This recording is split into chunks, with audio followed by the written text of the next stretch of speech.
नमस्कार, भाग्य चक्र के इस खास एपिसोड में आप सभी का बहुत बहुत स्वागत है। मैं हूं आपके साथ गीतू चौहान और मेरे साथ हैं astrologer tarot card reader Smita Kaushik ji. Smita ji, आपका बहुत बहुत स्वागत है। नमस्ते शिवाय। तो आज हम बात करने जा रहे हैं एक ऐसे विषय के बारे में जिसको लेकर हर कोई बहुत चिंतित होता है। जी हाँ, काला जादू। काला जादू किसी पर किया गया है या नहीं, ये कैसे पहचाने, या ये सिर्फ मन का वहम होता है? स्मिता जी बताएंगे इसके बारे में, लेकिन अपने कार्यक्रम की शुरुआत कर लेते हैं आज के पंचांग के साथ। आज है 8 जुलाई 2026 का दिन बुधवार। कृष्ण पक्ष की अष्टमी तिथि है और नक्षत्र है रेवती। अभिजीत काल आज कोई नहीं है और राहु काल होगा दोपहर 12:25 से 2:10 तक।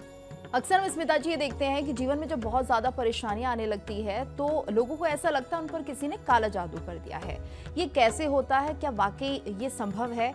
और क्या ये हमारे मन का वहम होता है या वाकई काला जादू किसी ने किया होता है तभी परेशानी आती है? देखिए, इस सारे बातचीत में सबसे पहले मैं ये बात साफ करना चाहती हूँ कि हर परेशानी, हर बीमारी, हर आर्थिक नुकसान या हर रिश्ते की समस्या को काला जादू कहना बिल्कुल ठीक नहीं है। ज़्यादातर मामलों में इनके पीछे सामान्य जीवन की परिस्थितियां, स्वास्थ्य, मानसिक तनाव या दूसरे वास्तविक कारण होते हैं। लेकिन हमारे देश में कुछ तांत्रिक जो हैं वो इस तरह से उन्होंने काले जादू का उल्लेख किया है कि हमें उस विषय में के बारे में बहुत अंधविश्वास होने लगा। और अंधविश्वास फैलाने के बजाय हमारा काम क्या होना चाहिए कि हम संतुलित नज़रिए से उसको समझें, बात को गहराई तक जाके समझें कि क्या ये कोई सामान्य रूप से हमारे जीवन में परेशानियां आ रही हैं या ज़रूरी है कि ये काला जादू हो। तो उसको बैलेंस तरीके से समझने की ज़्यादा ज़रूरत है। यानी स्मिता जी, कई बार ये भ्रम भी होता है, लेकिन ऐसे कौन से संकेत होते हैं जिन्हें देखकर लोग ये कह देते हैं कि उन पर काला जादू हुआ है?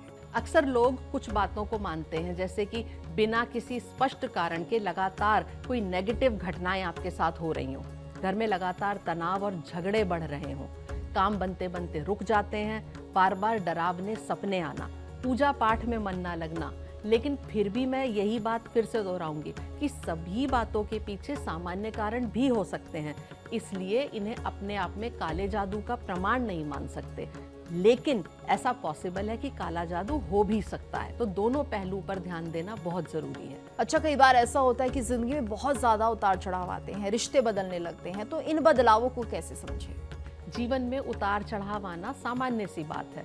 आर्थिक स्थिति, स्वास्थ्य, निर्णय, ग्रहों की व्याख्या करने वाले लोग यानी कि ज्योतिषी वगैरह सब अलग अलग दृष्टिकोण रखते हैं और जो मनोविज्ञान है वो बिल्कुल अलग तरह से हमें किसी भी बात के बारे में बताता है। किसी एक घटना के आधार पर ये मान लेना कि किसी ने काला जादू किया है, ये सही नहीं है। पहले वास्तविक कारणों की जांच करिए और अगर आपको फिर भी लगता है कि काला जादू जैसी कोई चीज़ आपको महसूस हो रही है तो ज़रूर आप किसी ज्योतिषी से, किसी उसके एक्सपर्ट से सलाह करिए और उन्हें इन सब बातों के बारे में बताइए, क्योंकि पॉसिबल है कि इस तरह की जब भी हमारे जीवन में घटनाएं घटती हैं तो काले जादू की वजह से हो सकती हैं। और स्मिता जी, कई बार लोग ये भी कहते हैं उन्हें बहुत ज्यादा डरावने सपने आते हैं और उसको भी कहीं ना कहीं ब्लैक मैजिक से कनेक्ट कर देते हैं। ये कितना सही है? डरावने सपनों के पीछे ज़्यादातर तो देखिए आपका तनाव होता है, चिंता, नींद की समस्या या कोई और मेंटल प्रेशर भी इसका कारण हो सकते हैं। लेकिन अगर हम इन्हें अलग तरह से देखें तो ये केवल सपनों के आधार पर हम ये नहीं पक्का कह सकते कि काला जादू है या नहीं। लेकिन अगर किसी ने काला जादू किया है तो पॉसिबल है कि आपको डरावने सपने आ सकते हैं। ये काले जादू की पहचान है। तो आपको अगेन मैं फिर से वही कहूँगी कि ये निष्कर्ष निकालना पड़ेगा कि ये आपकी सही में कोई चिंता समस्या के कारण है या काला जादू है, क्योंकि काले जादू की भी ये निशानियाँ होती हैं। अच्छा स्मिता जी, आप ये कह रहे हैं कि कई बार ये नेगेटिव एनर्जी भी होती है, लेकिन कई बार नेगेटिव एनर्जी और काला जादू को एक समान मान लिया जाता है। क्या यही एक गलतफहमी होती है लोगों के बीच? देखिए, नेगेटिव एनर्जी और काला जादू दोनों अलग अलग चीज़ें हैं। घर का तनाव, लगातार गुस्सा, निराशा या परिवार का खराब माहौल भी इंसान को भारीपन महसूस करा सकता है। हर नेगेटिव एक्सपीरियंस का मतलब काला जादू नहीं होता और नेगेटिव एनर्जी का मतलब है जो हमारे विचारों से उत्पन्न होती है, किसी की इंटेंशन से उत्पन्न होती है। और काला जादू होता है बहुत ही गंभीर समस्या जो कि कोई किसी से जलन के कारण, गुस्से के कारण उसके ऊपर करवाता है। और ऐसे में स्मिता जी, अगर किसी को वाकई लगता है कि उसके साथ कुछ ठीक नहीं हो रहा है, उसे ऐसा महसूस होता है कि कहीं कुछ तो गड़बड़ है, तो उसे क्या करना चाहिए? सबसे पहले आप बिल्कुल भी घबराइए मत। अपने पहले तो डॉक्टर से अपनी जांच कराइए। अगर मानसिक तनाव है तो उसे नज़रअंदाज मत करिए। परिवार के साथ खुलकर बात करिए। अगर आप धार्मिक हैं तो अपनी आस्था के अनुसार प्रार्थना, ध्यान या नियमित पूजा भी करिए। किसी भी ऐसे व्यक्ति से सावधान रहिए जो बिना प्रमाण के आपको डराकर महंगे उपाय बेचने की कोशिश करे। आप किसी ऐसे व्यक्ति से मिलिए जो सचमुच आपकी समस्या का समाधान कर सकें, यानी कि कोई एक्सपर्ट हो जिनके ऊपर आप भरोसा कर सकें। तो स्मिता जी, क्या माना जाए, अगर हम काला जादू को समझते हैं तो क्या इसकी कोई पहचान होती है? अगर है तो कैसे इसे समझे? काला जादू किया हुआ है, इसका कोई निश्चित संकेत नहीं होता। हाँ, लेकिन जब ये समस्या बहुत इंटेंस हो जाती है तो इसके बहुत ही अलग तरीके से ये दिखाई पड़ता है कि काला जादू हुआ है। अगर कोई बिना किसी जांच, बिना परिस्थितियां समझे तुरंत आपको कह दे कि आप पर काला जादू हुआ है तो सावधान हो जाइए, क्योंकि डर पैदा करने वाले लोग आपका फ़ायदा उठा सकते हैं। ये बहुत बड़ी समस्या है। काला जादू अगर होता है तो लोग घर में टिक नहीं पाते, इतनी ज़्यादा उन्हें परेशानियां हो जाती हैं। इसलिए बड़ा सोच समझकर फैसला करिए, क्या सचमुच में आपके साथ ऐसी अविश्वसनीय घटनाएं हो रही हैं कि आप समझ पा रहे हैं कि ये काला जादू है।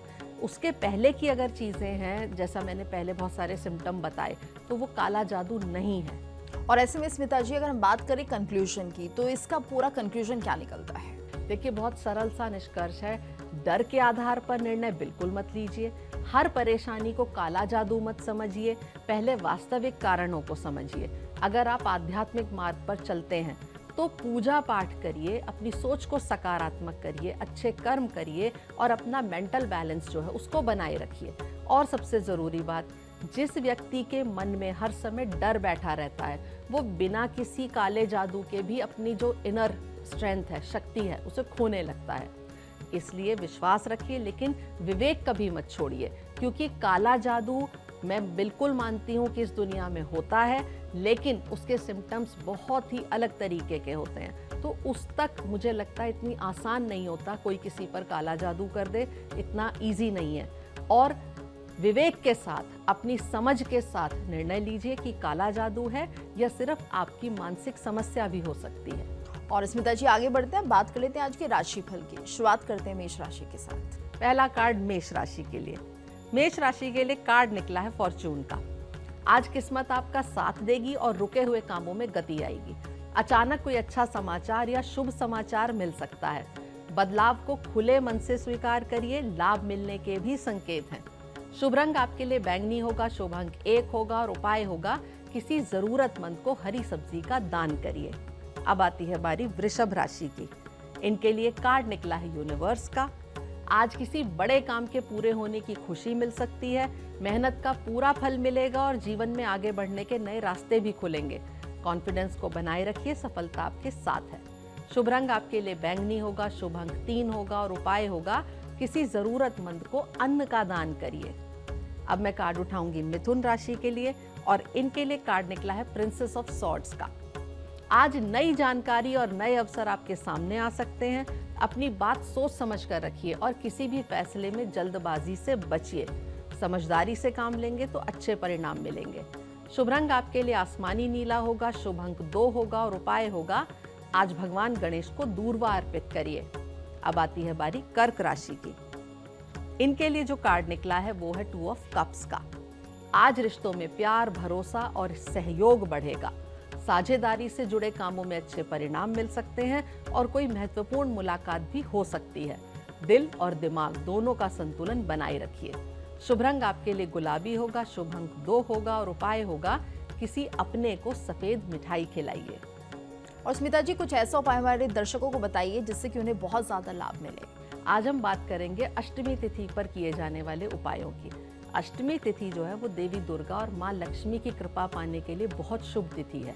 अपनी मनोकामनाओं और समस्याओं के अनुसार आप ये उपाय कर सकते हैं। अष्टमी की शाम को माँ दुर्गा या महालक्ष्मी के सामने घी का दीपक जलाइए और ओम श्री महालक्ष्मी नमः मंत्र का जाप करिए। माँ को लाल फूल और 2 लौंग का जोड़ा अर्पित करिए। ये माना जाता है कि ये उपाय करने से आपके व्यापार और आय में स्थिरता आती है। और चलिए आगे बढ़ते हैं स्मिता जी, अब बात कर लेते हैं सिंह राशि से लेकर वृश्चिक राशि के जातकों के बारे में। आज उनका दिन कैसा रहने वाला है? कार्ड उठाते हैं सिंह राशि के लिए। इनके लिए जो कार्ड निकला है वो है 3 ऑफ सॉर्ड्स का। आज किसी बात को लेकर मन थोड़ा परेशान हो सकता है, लेकिन धैर्य रखिए, समय के साथ स्थिति सुधरेगी। पुरानी बातों को पकड़कर ना रखें और आगे बढ़ने की कोशिश करें। शांत सोच आपको सही रास्ता दिखाएगी। शुभ रंग आपके लिए सफेद होगा, शुभ अंक 3 होगा और उपाय होगा किसी जरूरतमंद को मीठा दूध या सफेद मिठाई का दान करिए। अब आती है बारी कन्या राशि की और इनके लिए कार्ड निकला है 5 ऑफ कप्स का। आज बीती हुई बातों को लेकर ज्यादा परेशान ना हो, जो आपके पास है उस पर ध्यान देंगे तो नए अवसर दिखाई देंगे। धैर्य रखिए, हालात धीरे धीरे आपके पक्ष में होने लगेंगे। शुभ रंग नीला होगा आपके लिए और शुभ अंक 5। उपाय होगा किसी जरूरतमंद को हरी मूंग का दान करिए। अब कार्ड उठाऊंगी मैं तुला राशि के लिए और इनके लिए जो कार्ड निकला है वो है 5 ऑफ सॉर्ड्स का। आज छोटी छोटी बातों पर बहस करने से बचिए, नहीं तो रिश्तों में दूरी आ सकती है। हर बात का जवाब देना जरूरी नहीं होता। शांत रहकर लिया गया फैसला आपके लिए ज्यादा फायदेमंद रहेगा। शुभ रंग आपके लिए ग्रे होगा, शुभ अंक 5 होगा और उपाय होगा किसी जरूरतमंद को भोजन करवाइए। आ गई है बारी वृश्चिक राशि की। इनके लिए कार्ड निकला है नाइट ऑफ सॉर्ड्स का। आज रुके हुए काम तेजी से आगे बढ़ सकते हैं। कॉन्फिडेंस के साथ फैसला लीजिए, लेकिन जल्दबाजी और गुस्से से बचिए। सही दिशा में किया गया प्रयास आपको सफलता दिलाएगा। शुभ रंग होगा आपके लिए आसमानी नीला, शुभ अंक होगा 3 और उपाय होगा किसी जरूरतमंद को हरे रंग का वस्त्र दान करिए। और स्मिता जी, अब आगे बढ़ते हैं, बात कर लेते हैं धनु राशि से लेकर मीन राशि के जातकों के बारे में। आज उनका दिन कैसा रहेगा और क्या उपाय आज उन्हें करने चाहिए। कार्ड उठाते हैं धनु राशि के लिए। इनके लिए कार्ड निकला है लवर्स का। आज रिश्तों में विश्वास और अपनापन बढ़ेगा। किसी महत्वपूर्ण बातचीत या साझेदारी से अच्छा लाभ मिल सकता है। दिल और दिमाग दोनों की सुनकर फैसला लेंगे तो सफलता मिलेगी। शुभ रंग आपके लिए गुलाबी होगा, शुभ अंक 6 होगा और उपाय होगा किसी अपने को सफेद मिठाई खिलाइए। अब आती है बारी मकर राशि की। इनके लिए कार्ड निकला है 8 ऑफ कप्स का। आज जो बातें आपके काम की नहीं हैं, उन्हें पीछे छोड़कर आगे बढ़ने का समय है। नया रास्ता चुनेंगे तो बेहतर अवसर मिलेंगे। पुराने बोझ से बाहर निकलकर आगे बढ़िए। दिन आपके लिए सकारात्मक रहेगा। शुभ रंग होगा आपके लिए आसमानी नीला, शुभ अंक होगा 8 और उपाय होगा किसी जरूरतमंद को फल का दान करिए। अब मैं कार्ड उठाऊंगी कुंभ राशि के लिए और इनके लिए कार्ड निकला है 10 ऑफ कप्स का। आज परिवार में खुशी और आपसी प्रेम का माहौल बना रहेगा। कोई अच्छी खबर मिल सकती है और रिश्तों में भरोसा पहले से ज्यादा मजबूत होगा। मन की संतुष्टि और सुख का अनुभव होगा। शुभ रंग आपके लिए सफेद होगा, शुभ अंक 1 होगा और उपाय होगा घर के बड़ों का आशीर्वाद लेकर दिन की शुरुआत करिए। अब आ गई है बारी मीन राशि की और मीन राशि के लिए कार्ड निकला है प्रिंसेस ऑफ कप्स का। आज कोई सुखद समाचार या नया अवसर आपके चेहरे पर मुस्कान ला सकता है। रिश्तों में अपनापन बढ़ेगा और मन रचनात्मक कामों में लगेगा। अपनी भावनाओं पर भरोसा रखिए, दिन आपके पक्ष में रहेगा। शुभ रंग होगा आपके लिए हल्का गुलाबी, शुभ अंक होगा 2 और उपाय होगा किसी छोटे बच्चे को फल या मिठाई दीजिए। और स्मिता जी, जाते जाते एक और उपाय हमारे दर्शकों को बता दीजिए, जिससे कि उनके लिए ये उपाय बहुत ज्यादा लाभदायक रहे। यदि आपकी कोई विशेष इच्छा है तो किसी भी अष्टमी के दिन एक बेलपत्र की बीच वाली पत्ती पर थोड़ा सा पीला चंदन और लाल चंदन दोनों तरफ लगाइए। उसे लगाकर शिवलिंग पर अर्पित करिए। तो उम्मीद करते हैं हमारे दर्शकों को ये उपाय जरूर पसंद आएगा और इनके लिए बहुत ज्यादा अच्छा भी रहेगा। स्मिता जी, आपका इसके लिए बहुत बहुत धन्यवाद। नमः शिवाय। और इसी के साथ भाग्य चक्र के आज के इस खास एपिसोड में इतना ही। दीजिए इजाजत, नमस्कार। देखिए इंडिया डेली 24/7 अब आपकी स्मार्ट टीवी पर। इंडिया डेली मौजूद है सभी डिजिटल प्लेटफॉर्म पर लाइव और लगातार। इंडिया डेली 24/7 हर दिन राष्ट्र को समर्पित।